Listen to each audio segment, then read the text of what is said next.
Hello, you're watching Telecom TV. I'm Martin Warwick and I'm talking with David Thomas of Air Defence. Resounding sort of title for a company, that, David. I know you're involved in wireless security. I'd like to begin by asking you about the fact that wireless is being pushed to consumers in the home more and more and more. And a lot of people, including myself and family members, have wireless nodes within the house and so on. A lot of people are unaware that these are intrinsically insecure. Are you involved in that side of the business? You know, Air Defence is somewhat involved in the consumer side of the business. We certainly, know the consumer deployment, and it is very interesting. You're right, it is being pushed out to consumers very rapidly. They're unaware that it's insecure. Very few actually go through the elements that they need to go through in order to secure the connection, and they're really unaware of the risk that they face. And more importantly, their companies are actually unaware of the risk that they face. So to the data, for instance, on their laptop, which is generally accessible by anyone who drives by and connects to their wireless network. What are the implications of insecurity? And I understand the data side of it. Are we talking about loss of confidential and proprietary information? Are we looking at identity theft, corporate theft? Absolutely. Actually, all of the above, right? There have been a number of noted cases of identity theft over wireless. One, because corporations in the United States actually have to report those identity theft activities. So you see most of the wireless attacks that have been reported actually revolve around identity theft. I can't recall an exact number, but I do know the losses are in the $80 to $100 million range in just the 4 incidents we're aware of that have been publicized over the last 4 years, right? Those are the ones that are publicized too, by the way. Well, precisely. I was going to make the point that we hear a lot about banking fraud, and of course banks usually pay off or keep things quiet and never publicise what's actually happened. So what we see is the tip of the iceberg. Is that the same with wireless security? Yeah, absolutely. And it's not just banking too, right? It's really any corporation. I mean, if you can get away without telling people that you've been attacked, you're going to try to get away with that, right? So you're not going to admit vulnerability to anyone, one, because it takes a while to fix some of these problems, right? So if you admit it, if you admit it and people know about it, they'll exploit it again. What about the knowledge out there in the world, in the enterprise world, about making their network secure? Is the message getting out there? What are they doing about it?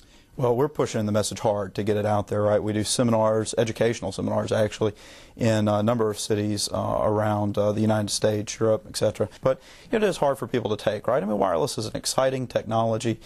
Like you said, everybody's using it at their house. They want that technology to come into their office, so they bring it into their office very quickly. In fact, what we see is that it's often driven by the executives because they have it in their homes. They bring it into the office and they rush it in to the point where they may not pay enough attention to security.